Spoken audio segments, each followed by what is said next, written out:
All right, guys, welcome to another episode of GC Talks. Today, I interview the one and only Grant Cardone. You know him from Undercover Billionaire. You know him as a real estate mogul. He's a president, CEO of Cardone Enterprises. I mean, I can go on and on. He is an absolute legend. But listen, I sit down today and I discuss the topic of faith. I don't know if anybody's ever interviewed Grant on this topic, but today we talk about it. Check it out.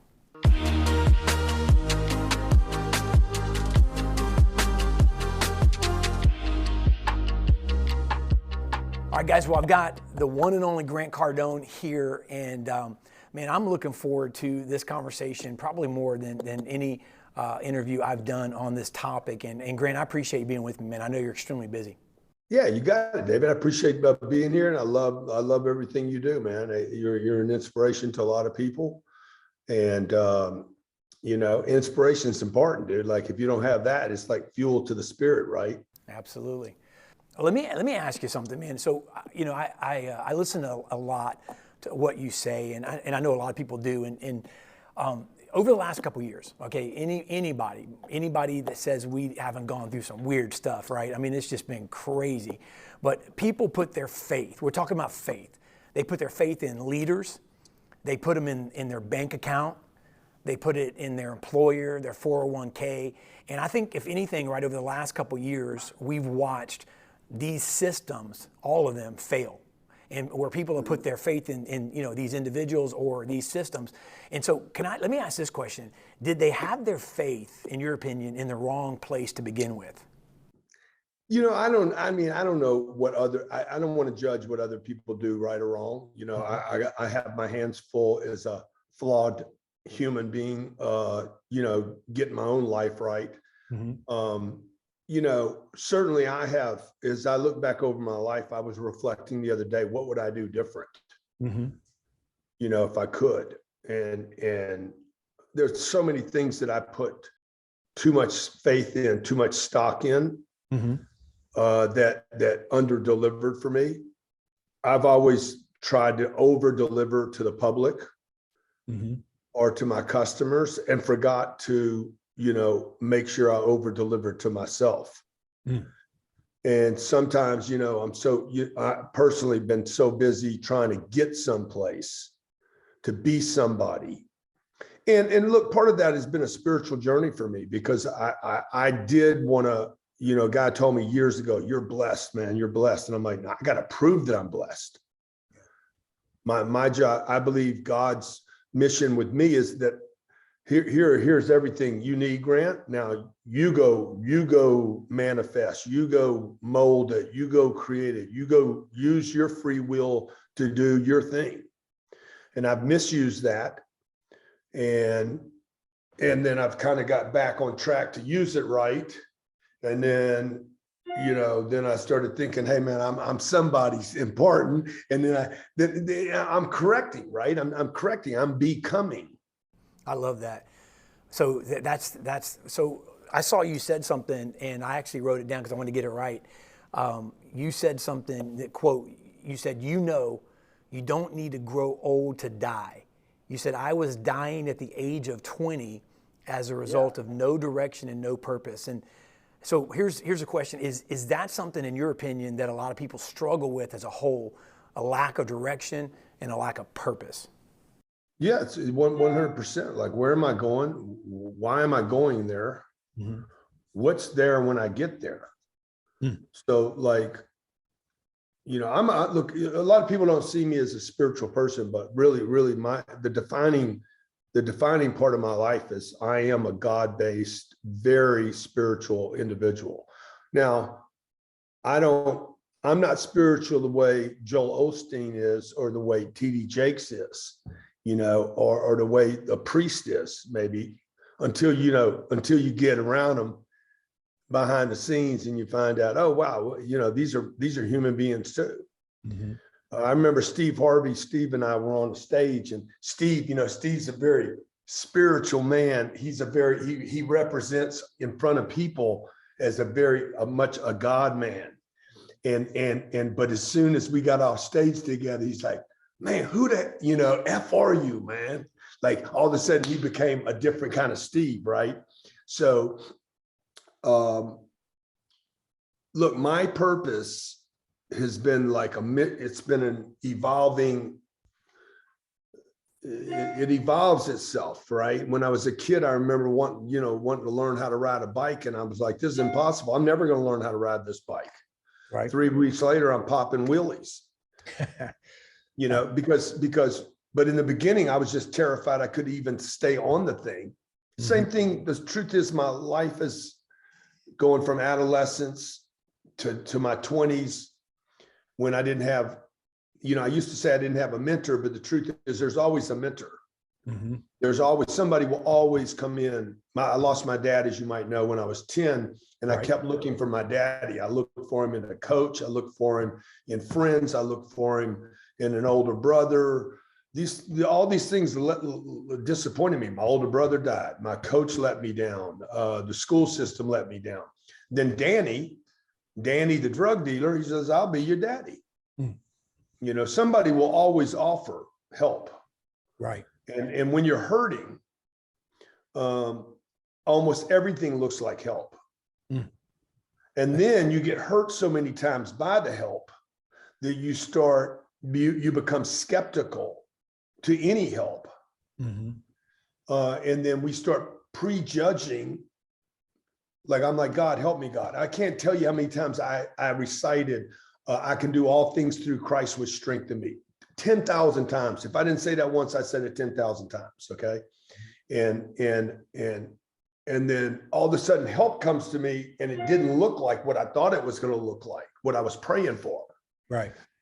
So long story is, man, I have found my way by saying yes to a lot of stuff. Like, yes, I'll do it. Okay. Yes, I'll check it out. Yes, I'm willing to be disappointed and rejected and beat up and turned down and discouraged and betrayed. I'm willing to go through all that to finally get to like, oh, I'm just going to keep correcting myself until I find me, only to find out that I'm probably going to have to correct myself again somewhere along the line. Right.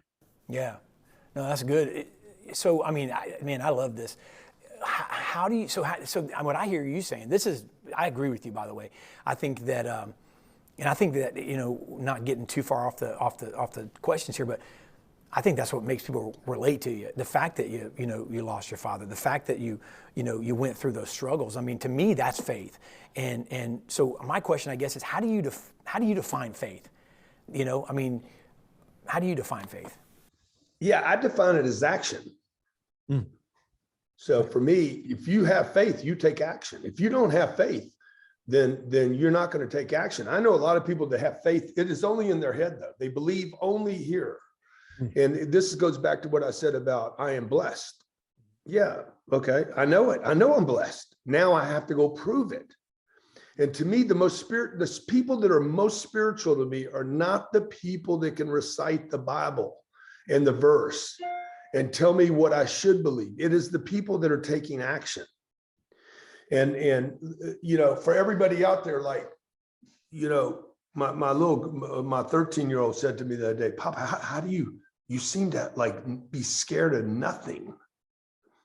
And I said, well, why do you think I'm scared of nothing? She's like, because you will do almost anything. And I said, it's because I do that you don't think I'm scared. And so my faith is not in here. It's not, I have faith in something else. I take action and I discover my faith. Well, that's a script. That's funny because that's a scripture. Faith without works is dead. There you go. Faith without works is dead. And there's so many people that say it. What the old saying, bring it, don't sing it. There's a lot of that out there. Yeah. So like if I tell you, hey, I'm going to fill up a stadium with 34,000 people, a lot of people think that that's some kind of material, egotistical journey that I'm on. It's actually not. It's actually like, this stadium was built, Miami Marlins Stadium, they had 34,000 people. Somebody built this stadium. The hardest thing was building the thing. Okay. I'm going to fill it up. It's never been filled up before, ever in the history of the Miami Marlins Stadium. And I looked at it, I said, I'm going to fill this whole place up. I had no way, David, of knowing if I could do that. But I knew for sure that if I didn't quit and I got my team on this mission, back to the purpose, if the mission's big enough, okay, like I'm going to be able to say that I'm the only person that ever filled the stadium up. That's good. And that's not an ego thing. That's like that reinforced my belief in me, my faith in me, and my ability to discover things that I don't even know I can do. That's good. You know, I think Jesus said, or make somewhere in the Bible, it's like you can do all things through you can do. Jesus said, you can do everything I've done and more. I think I'm butchering it, right? Yeah, yeah. He said, greater things can you do than he did. Yeah. So like when I hear that, I'm like, okay, dude, I should go do greater things. I remember stocking shelves in a grocery store and being like, what am I doing here? I remember selling automobiles and I knew how to make 10 or 12,000 bucks a month. What am I doing here? And like, I remember like making millions of dollars and like, what am I doing here? Why can't I see people doing unbelievable things? That should be what I'm doing. And that inspiration, man, that inspire means to breathe into. And that's why any church for me, if I go to Italy, I'm going into the churches.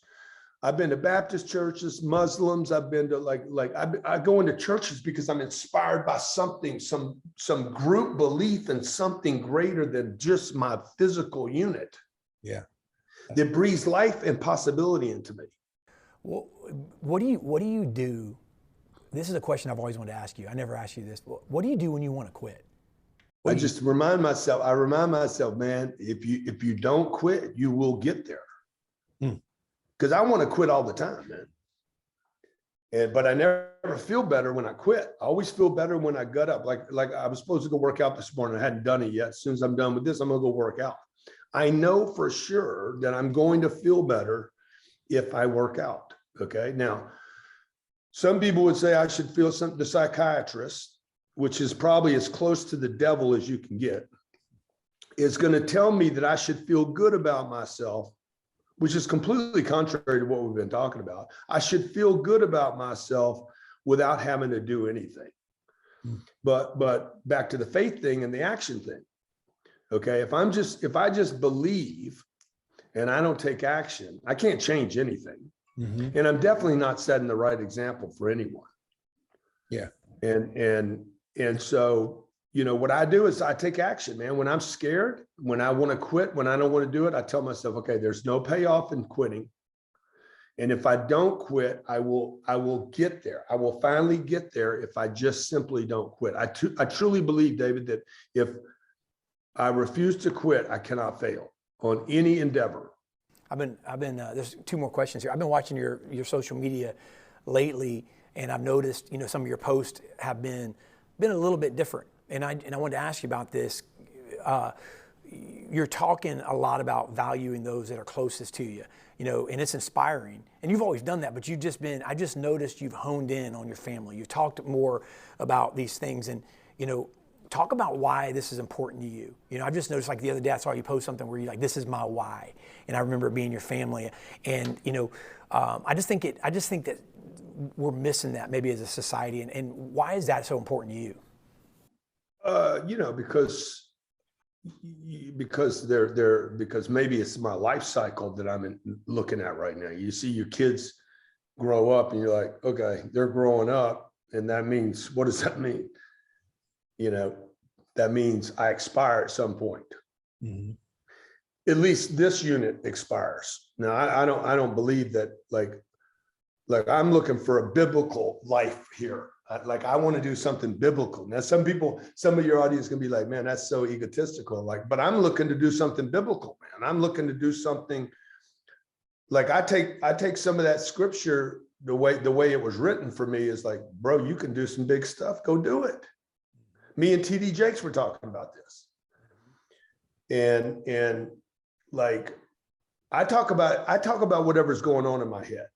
Yeah. Like whatever's going on for me, I'm going to talk about it. And if I get heat for it, I get heat for it. I'm good with that. Mhm. You know, like that's what courageous people do. I had Donald Trump on my stage as an opening act. You know, the whole world's like, who would do that? Like, bro, don't be. I had people call me, David, saying, why wouldn't you save him till the end? And I'm like, because that's an easy, obvious thing to do. Right. But I wanted to do something courageous that stretches me spiritually. Mm. You know, why do I put a 10-year-old on stage, my 10-year-old, and say, hey, you got a 12-minute slot or an 8-minute slot, write your own speech and go on stage. I'm selling tickets for 20 grand. If my 10-year-old goes out there and flops, it's going to be a problem. But why do I do that? Because I have the opportunity. I created the opportunity to put my kids on stage, and they will not teach that in churches, and they will not teach it in schools. Good. So that's what I would like I just talk about things that are important to me, right? And if I'm gonna take some heat for it, okay, well, that's fine. You know, great people have always been persecuted. Yeah. And how can you find your greatness if you're not putting yourself in a situation to be persecuted? I love it. You believe in people, and I think that's you know, and I think that shines through. By the way, I think that's something that we don't always catch. But you believe in people. You believe that people can change, but you know, I guess my last question would be, you know, do we have a faith void in society today? Because I mean, it's just been bat crazy in the last couple of years, right? I mean, in with a lot of people. But I look at it and I say, is there a faith void in society? Let me say that, like, first of all, I believe in people because I found out that I can believe in me. And so when I disappointed myself, the lowest levels of my life and pulled myself out from it, I know that if I can pull out, anyone can pull out. I did that show Undercover Billionaire to prove to people you don't need money, you don't need a name, you do need a strategy. Mm. You know, and you need a timeline. You need a timeline on you. It says, hey, I got 90 days. I need to find a place to eat. I need food. I need water, and I need to make $1 million in the next 90 days. Okay. Now that doesn't seem like a spiritual journey to most people, but for me, it was a spiritual journey. The whole thing was spiritual. How can you lose your name, your money, your hair, all your contacts, dude? Because now you got to believe in you. You got to believe in myself. I got to believe in my ability to go out and trust that whatever you believe in greater than yourself is going to somehow kind of like serve it up to you. Yeah. No, that was so the second part of your question was and then by the way, David, then you got to make it go right so that you prove to other people something else is going on that you don't understand. Mm. You know, the second part of your question was what again? It was, do we have a faith? Oh yeah. No, I don't think we have a faith void. I think people believe in too much bad stuff. Mm. We believe in the mask. We believe in the 6 feet. You believe in your government, your congressman, your senator. You know they're losers, by the way. People believe in psychiatric medicine. We got 23 prescriptions. You get a headache. What do? You go grab some Advil. Like, things get rough, you get a divorce. Like, we have faith in lawyers, litigation, the US dollar, which is garbage. Like, we believe in the wrong things. And so I would say that people have faith in too many things that you have been sold. Education, awful product that we're starting to see. Some of the stuff they're teaching in the schools and proposing to teach in schools that's right. Being challenged in the schools now.